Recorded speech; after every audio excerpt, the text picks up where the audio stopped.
ఆంధ్రప్రదేశ్ చరిత్రలో మొట్టమొదటిసారిగా ఒక సీఎం, డిప్యూటీ సీఎం చేత వాలంటరీ ఉద్యోగం చేయించిన ఘనత జగన్ గారికి దక్కుతుంది. ఎందుకంటే వాలంటీర్లు చేయాల్సిన పనులు, వాలంటీర్లు పంచాల్సిన పెన్షన్లు ఇప్పుడు చంద్రబాబు నాయుడు గారు, పవన్ కళ్యాణ్ గారు ఇద్దరు పంచుతున్నారు. ఇదే చంద్రబాబు నాయుడు గారు గతంలో వాలంటీర్లను ఉద్దేశించి వాలంటీర్లు పొద్దున్న వెళ్ళి డోర్లు కొడుతున్నారు, మగవాళ్ళు లేనప్పుడు వెళ్ళి డోర్లు కొడుతున్నారు, ఇదెక్కడే అరాచకం అంటూ వాలంటీర్లను విమర్శించారు. అలాగే మీదేమి ఉద్యోగం, మూటలు మోసే ఉద్యోగమా అంటూ వాలంటీర్లను అవమానపరిచాడు, హేళన చేశాడు. అట్లాంటి చంద్రబాబు నాయుడు గారు ఇప్పుడు అదే వాలంటీర్లు చేసిన పనిని, మూటలు మోసే ఉద్యోగం ఇప్పుడు చంద్రబాబు నాయుడు గారు, పవన్ కళ్యాణ్ గారు చేస్తున్నారు. పొద్దున్నే వెళ్ళి పెన్షన్లు పంచుతున్నారు. ఎంతైనా జగన్ గారు గ్రేటు. ఒక డిప్యూటీ సీఎం, ఒక సీఎం చేత వాలంటీర్ల ఉద్యోగం చేయించాడు. జగన్ గారు ఒక ట్రెండ్ సెట్ చేశాడు. అదే ఇంటింటికి వెళ్ళి పెన్షన్లు పంచడం. ఇప్పుడు అదే ట్రెండ్ని చంద్రబాబు నాయుడు గారు, పవన్ కళ్యాణ్ గారు ఇద్దరు ఫాలో అవుతున్నారు. ఫాలో అవ్వాల్సిన పరిస్థితి ఏర్పడింది. తప్పనిసరిగా ఫాలో అవుతారు. పథకాల దగ్గర నుంచి ప్రభుత్వ సేవల వరకు జగన్ గారు ఒక ట్రెండ్ సెట్ చేశారు. అందులో భాగమే వాలంటరీ వ్యవస్థ. అదే ఉద్యోగం ఇప్పుడు జూలై 1న చంద్రబాబు నాయుడు గారు, పవన్ కళ్యాణ్ గారు చేశారు. జగన్ గారు ఇచ్చిన అన్ని పథకాలను ఇప్పుడు అమలు చేస్తారా లేదా అనేది పక్కన పెడితే, జగన్ గారు ఇచ్చిన పథకాలను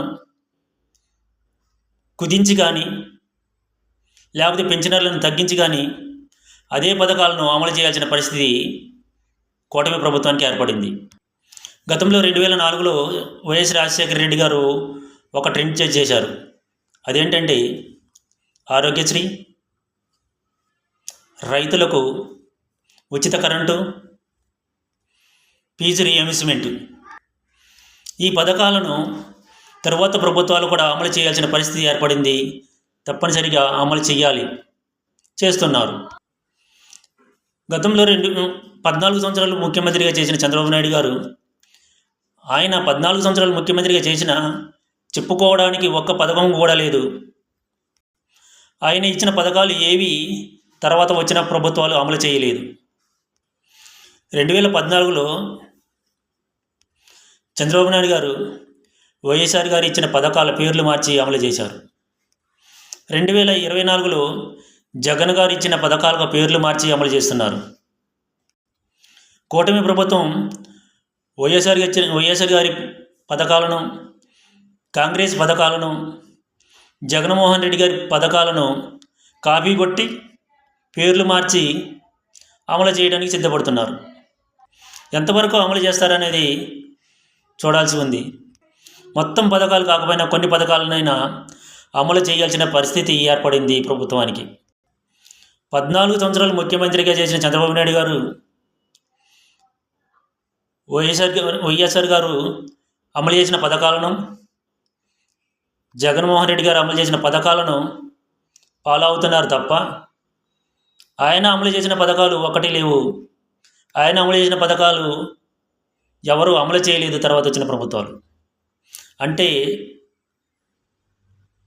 వైఎస్ఆర్ గారు, జగన్ గారు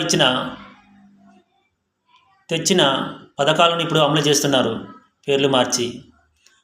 వైఎస్ఆర్ గారు, జగన్మోహన్ రెడ్డి గారు ఒక ట్రెండ్ సెట్ చేస్తే ఆ ట్రెండ్ను వీళ్ళు ఫాలో అవుతున్నారు తప్ప కొత్తగా వీళ్ళు ఇచ్చేది ఏమీ లేదు, ప్రజలకి కొత్తగా చేసేది ఏమీ లేదు. ఈ విధంగా ట్రెండ్ సెట్ చేయాలన్నా వీళ్ళే, దాన్ని అమలు చేయాలన్నా వీళ్ళే, దాన్ని ఫాలో అవ్వాల్సింది తర్వాత వచ్చే ప్రభుత్వాలే.